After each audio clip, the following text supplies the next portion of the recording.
nagkaroon na siya ng momentum pababa. Ganyan lang. Next dito. Next. STI. Okay na to eh. Napag-usapan na natin to pero tingnan natin.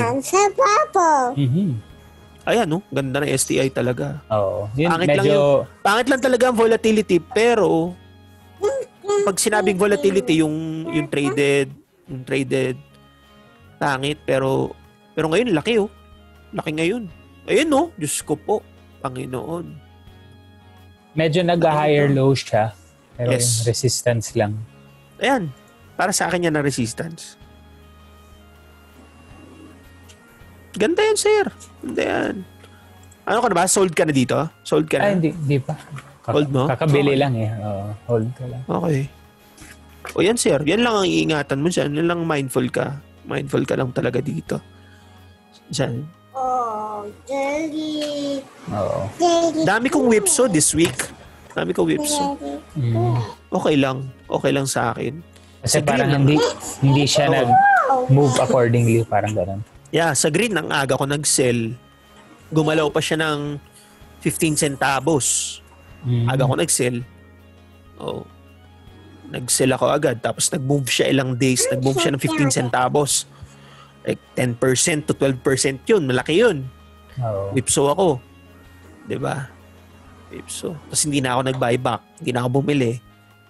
Sinakyan ko lang yung swing. Diba? Ganun lang. So, kaya ako naman kinakwento sa yun, mas gugustuhin ko na yung na-whipso ko kaysa, diba? Malos. Oo, which katulad nung home mo. Diba? Dami mo ng bearish signal. Inold mo pa yung stock. Ayan. Sinakyan ko yung sinakyan ko yung swing. Same lang rin, sir. Same lang rin. Same lang rin. Same na kung paano ko siya kinuwento sa'yo. Oh. Uulitin mo lang lagi. Uulitin mo lang lagi yung procedure. Yun na mismo. Wala na sikreto doon.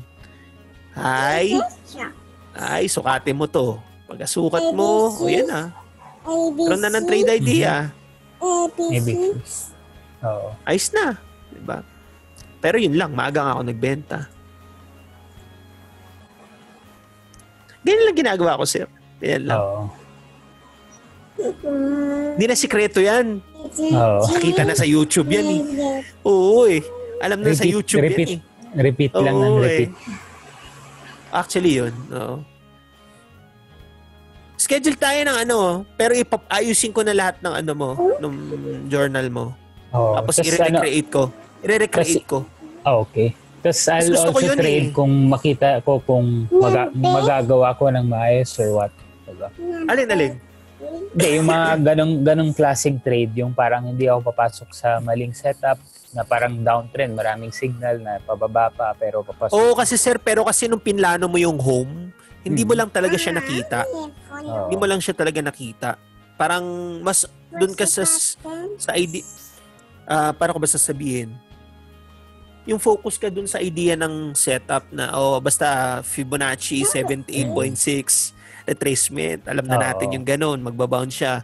Pero pwede rin siya mag-range, di ba? Pero ganun. Pero yung idea, yung dominant trend, yung formation ng candles, yung structure ng price, yung yung recent na bin-breakdown na support, yung mga ganun.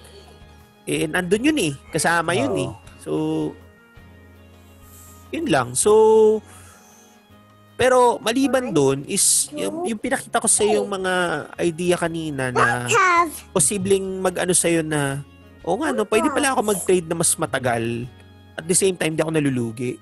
Oo. Hindi dapat, hindi kailangan madaliin yung galaw. Kasi alam mo yung binabasa ko yung messages natin kanina umaga, yung sinasabi mo na paano ba to? Balikan ko nga, nakakatawa yun eh. Tatawanan tayo kanina. Kaya sir, wag kang mag-alala, hindi ko na makapakita eh. Pero yung sinabi ko sa'yo kanina, sinabi ko pa naman all in. Umutang ko eh. Masahin ko nga.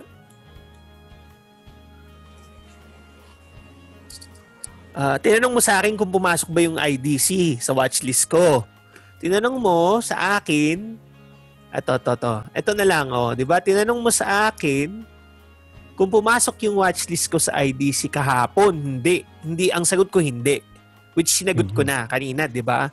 Ang sagot ko kanina, nung nagkaroon siya ng failed na cup and handle.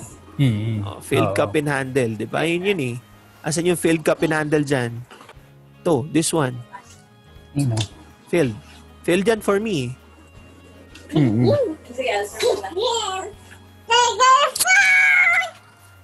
Ang dami pa dito nagkaroon ng failure eh. Yan. Pero dito ko siya talaga, tinignan. Itong gap na to. Yan, gap na yan. Diyan ako tumingin, una. Kung na-breakdown yan, wala na. Oo. Dito, 2 weeks ago. Dito, una, 2 months ago. Ito yung una. Ayan. As failure, pagka-fail doon, nagkaroon ng momentum, di ba? Pero hindi ko pa rin siya tinitrade. Ito yung na-miss ko, sir. Ito yung isa sa mga mistrade ko. Kasi nga, yun nga, ayan, mistrade yan for me. Mistrade yan. Mistrade yan for me. Okay. Yung sinabi mo kasi, sabi ko sa'yo, di ba, na mag-position trading ka. Pero, tranching. Mo kasi naiisip yung position trading as tranching, kundi one buy. Sabi ko, hindi position trading yun. Oo. So, dun sa ginawa natin sa whole sim, yung ginawa natin sa whole sim, ano siya? Tranching rin. Oo, tranching yan eh. Diba? No chocolate there. Yan, no? Oo. Tranching maraming, rin. Play outside. Malakas na loob ko pakita kasi tapos na eh. Diba? Yan. Outside. Ganun lang. Tama. I-recreate ko muna yung ano mo. Sige. Bigyan mo ako siguro. Actually, mamaya, gagawin ko na yun eh. Pwede ko na siyang gawin.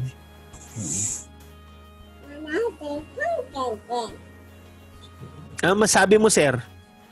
Sinabi ko sa'yo, may kabul ba? Oo. Kahit katulad ng STI, pwede eh. Yung sinasabi mong idea ng sleeper, ng sleeper position. play. Pwedeng gawing position rin yan. Example, siya, retest, pag breakout, retest siya sa 33 or 30. Yan no? Di ba? Kung talagang trip mo STI, yan.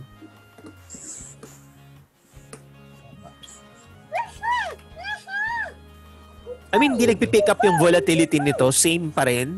But, napapansin mo talaga, kakaroon na siya ng volume eh. Kakaroon na siya ng volume. Ayan na nga. Nangyari na nga. Karoon na ng volume. Don't inside. Hindi ako personally, hindi talaga ako magamit ng volume. More on value. Value for the day. Pero hindi ako. Value. Open. Ayun. Ayos yan. Okay na. Sige, bye-bye. Thank you. Carrie. Bye. Bye-bye. Bye-bye.